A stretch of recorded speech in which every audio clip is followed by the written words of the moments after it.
প্রশ্ন হলো বাংলা ব্লকেট নামটি এলো কিভাবে? অবরোধ তো আমাদের পরিচিত একটি শব্দ। যখন আমরা ব্লকেট বলি, এখানে একটু নতুন কিন্তু আরেকটা চার্ম নিয়ে আসে এই শব্দটা।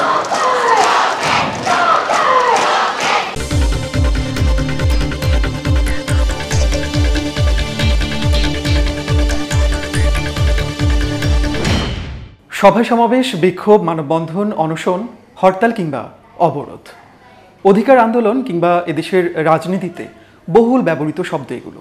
দীর্ঘদিন ধরেই দাবি কিংবা জনসমর্থন আদায়ে ভিন্ন ভিন্ন এসব নামেই রাজপথে কর্মসূচি পালন করে আসছে রাজনৈতিক দল, ব্যক্তি কিংবা সংগঠন।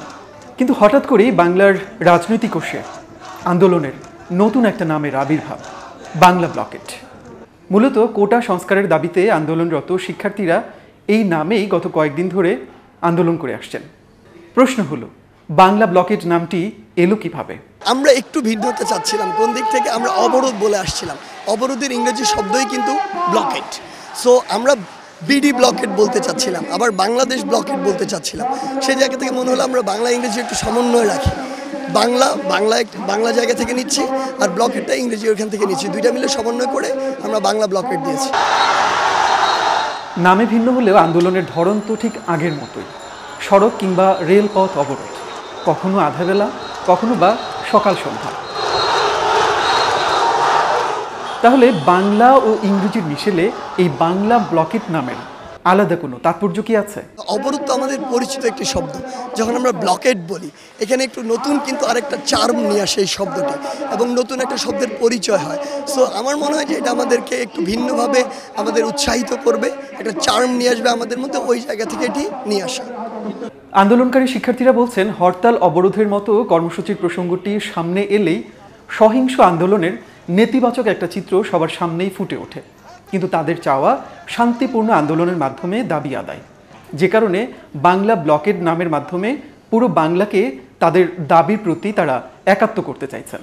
বাংলা ব্লকেটের মানে হচ্ছে যে, দেখেন, যদি হরতাল নাম দিয়ে দেওয়া হতো, হরতাল মানে হচ্ছে এই যে আগুন দেয়া, ভাঙচুর, এগুলো করা। কিন্তু আমরা কিন্তু ভাঙচুর করতেছি না, আমরা শান্তিপূর্ণভাবে আমাদের একটা শান্তিপূর্ণ দাবি নিয়ে আজকে রাস্তায় নেমেছি। আমরা একটা দীর্ঘস্থায়ী সমাধান চাই, এবং তা হচ্ছে হাইকোর্টের সাথে, মহামান্য হাইকোর্টের সাথে না, আমরা সরকারের নির্বাহী বিভাগ মাননীয় প্রধানমন্ত্রীর কাছে আমরা দাবি জানাচ্ছি যে আমাদের এক দফা এক দাবি, যে আমরা সকল গ্রেডে, সরকারি চাকরির সকল গ্রেডে সর্বোচ্চ 5% কোটা রাখার জন্য। বাংলা ব্লকেটের মাধ্যমে আমরা আমাদের ছাত্র সমাজকে এক করার চেষ্টা, যাতে ছাত্র সমাজে যে বর্তমান যে দাবি দেওয়া কোটা সংস্কার আন্দোলন, ওইটা ব্যাকগ্রাউন্ড করার জন্য এই নামটি দেওয়া হয়েছে। তো বাংলা ব্লকেট দ্বারা বুঝিয়েছি যে সারা দেশ, আমার যে বাংলাদেশ, আমার প্রিয় জন্মভূমি, এই দেশের প্রতিটা জায়গায় জায়গায়, প্রতিটি মোড়ে মোড়ে আমরা যে ব্লকেট কর্মসূচি পালন করতেছি, এটাকেই বলা হয়েছে বাংলা ব্লকেট কর্মসূচি।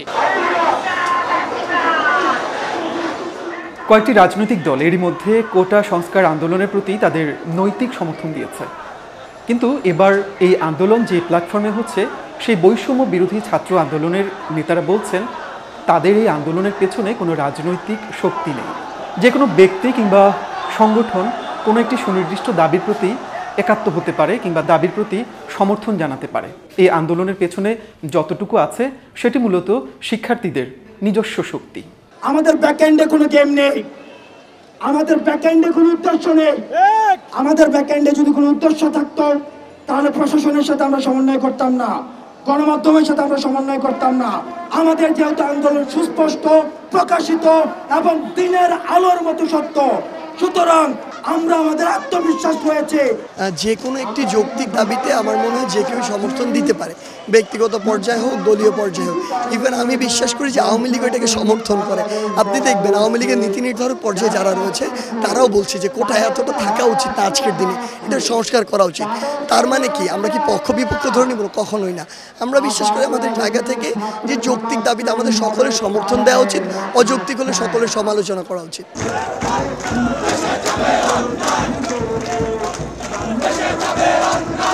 কোটা সংস্কারের দাবিতে 2018 সালেও একটি আন্দোলন হয়েছিল, কিন্তু 2024 সালের এই আন্দোলনের সাথে 2018 আন্দোলনের কোনো তুলনা করতে চান না বৈষম্য বিরোধী ছাত্র আন্দোলনের নেতারা।